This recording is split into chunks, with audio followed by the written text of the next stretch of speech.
Well, I've come back a little bit earlier as we've had a few patchy results and are now back outside the playoffs looking in. But today is another chance to get back into those playoff spots as we face a team directly above us in Swindon Town.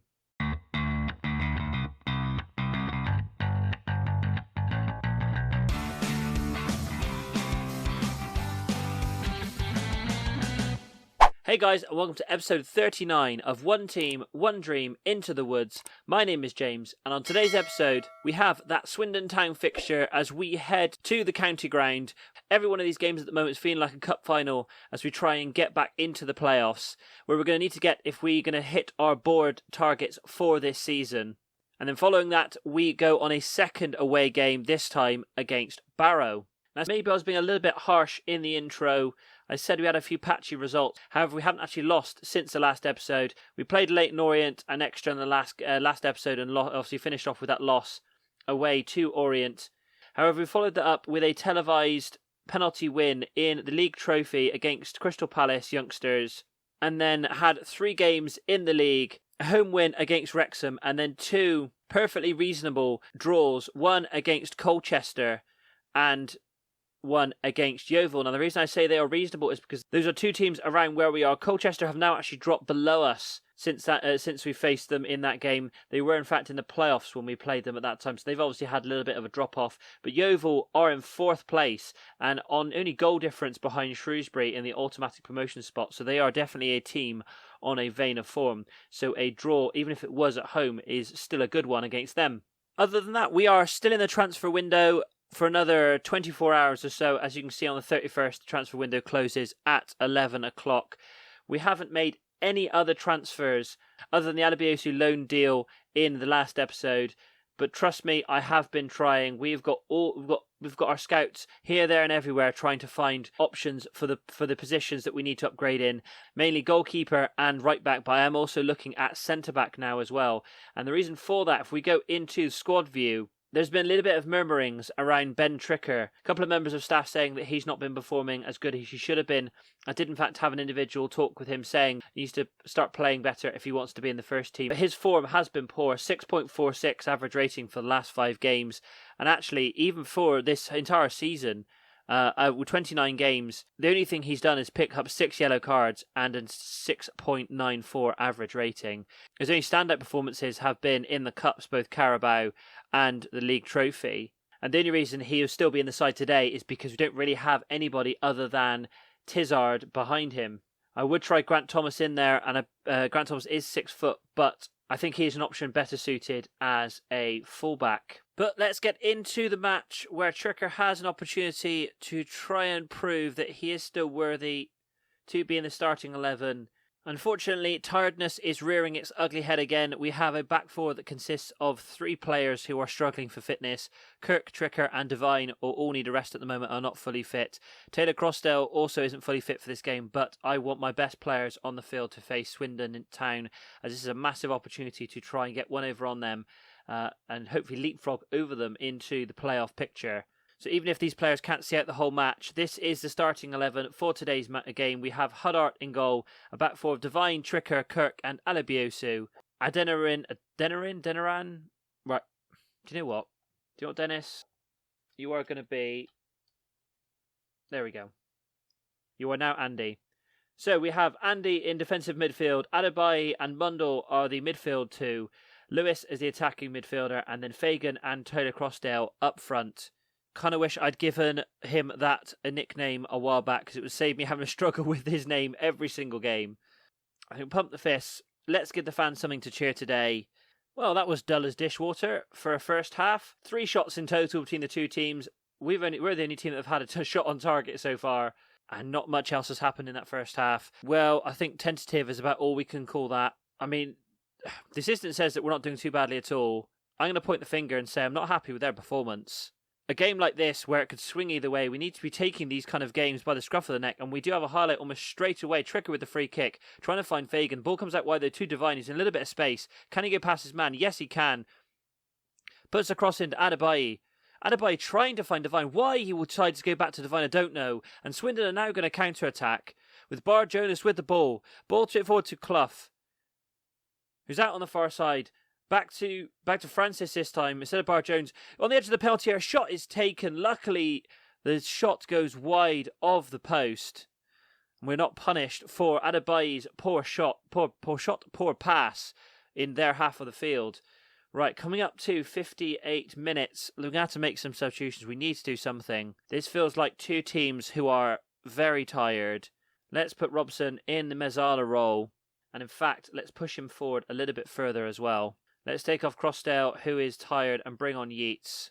Yeats definitely has it in him to be able to come up with a little spark of genius and hopefully be able to get us the goal that we need in this game. We have a highlight straight away with Tricker with a free kick. Loses the ball yet again from another free kick. Bar Jonas with the ball for Swindon. Coming forward to Francis. I've done a little bit of encouragement, so hopefully that will boost the players. At the back post, Whiten with the goal there. Right at the back post. Nobody was marking him.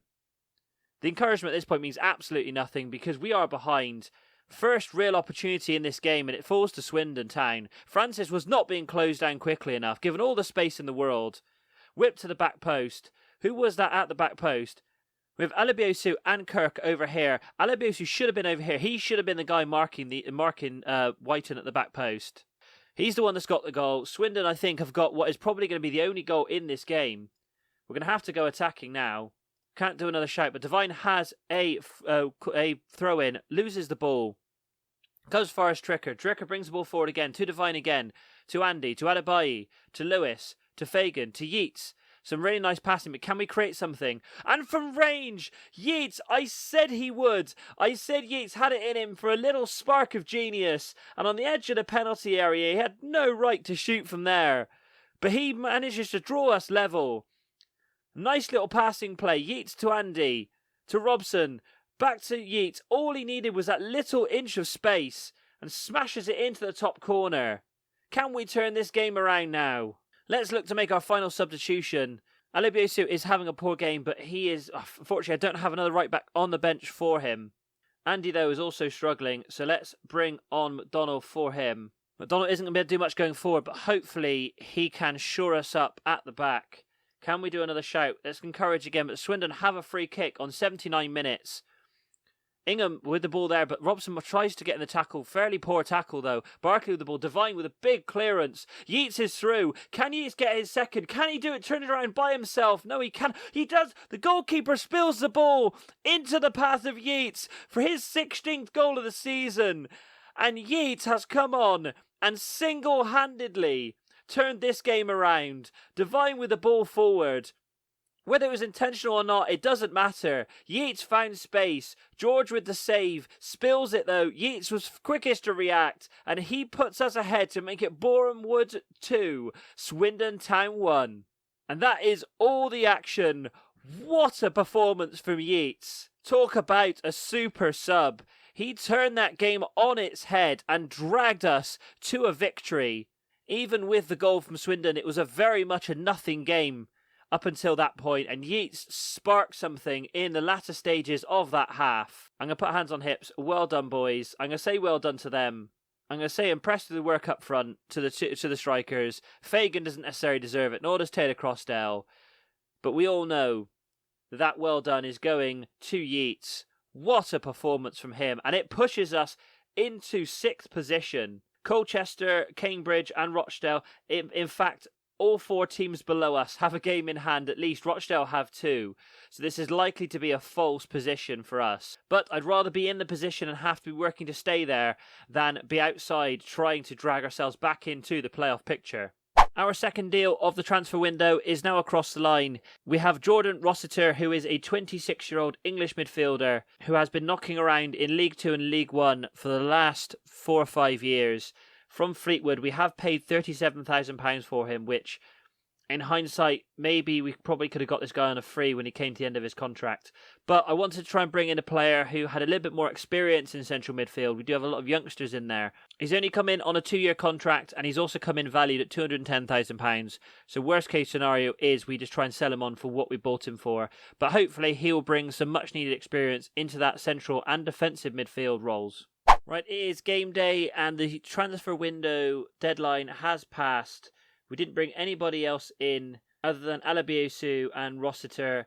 I did look at a centre-back right at the last minute, but unfortunately with only a couple of hours to go, my assistant warned me that we might not be able to get the transfer through in time, so I didn't want to rush into it and maybe bring that guy in the summer. Let's get into the match against Barrow, and this is the team who'll be facing them today. Some of the usual suspects are tired again today. We have Kirk and Devine, who aren't fully fit. Tricker's actually so tired he's having to drop down to the bench. We're having to start with Tizard. Hopefully we won't get punished too much for that. And Adebayi is also not fully fit. And so Rossiter, in fact, is going to come in days after he joined the club to come in for his first start. So the team for today's game is Huddart in goal, Devine, Tizard, Kirk and Alabayosu in defence. Andy, Rossiter and Mundle in midfield. We have Lewis as attacking midfielder and then Fagan and Crossdale up front.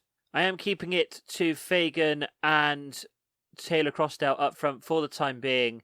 As good as Yeats was when he came on, I like the idea of being able to bring that kind of pace and that kind of inspiration into the squad if we're struggling in the second half. And Yeats still does have a long way to go being a youngster. And as much as he is scoring at the moment, my priorities really are to get some momentum back into Taylor Crossdale and Fagan, because those are going to be the guys that we're going to have to stand behind if we manage to get into the playoffs. According to these, we could actually move into an automatic spot with a win today. However, I don't think I'm going to do that.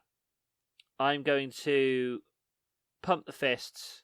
Recent standings have Barrow in 21st while we're in 10th. Show them why. Hopefully that gave them a little bit of inspiration to go out, take this game by the scruff of the neck and get us the win that we want to try and propel us up the table and really in this automatic promotion mix. Well, that was 37 grand down the drain. He lasted 42 minutes. Alright, let's bring Adebayi on after all. We finally have a highlight on 44 minutes. Huddart with a goal kick, but only goes to a Barrow player. We're now looking to come forward. Down this left-hand side, Gordon with the ball.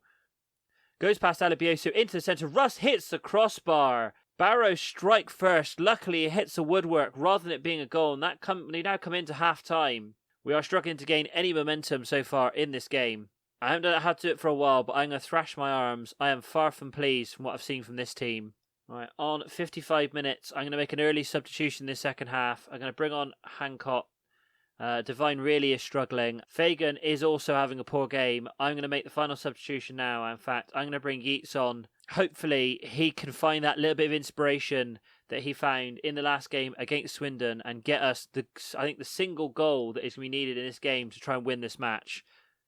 And Andy has a free kick on the edge of the penalty area. Whipped in just over the top. I don't think the goalkeeper managed to get anything to it, but it was pretty close. But that is the closest we've come so far.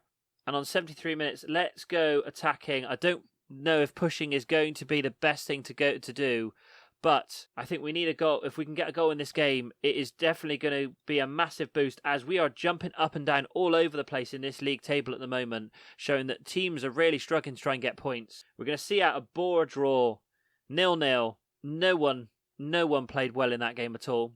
That says to me, based on the ratings on the field, that says to me that we had the opportunity to take this game and didn't.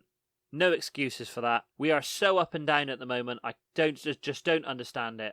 Luckily, we keep the right side of the playoff line, but again, only on goal difference, as we were in the last episode. The gap has also increased between us and third place, now to 3 points, with Grimsby jumping up into the third spot. But for how much this top 7, 8, 9 teams are shuffling around, anything could happen in the next couple of weeks. Well, if you think we can make the playoffs, please give the video a like, subscribe to the channel, and don't forget to hit the bell icon to be notified of brand new FM21 videos from me as they come out. Thank you for watching, and I'll see you in the next video.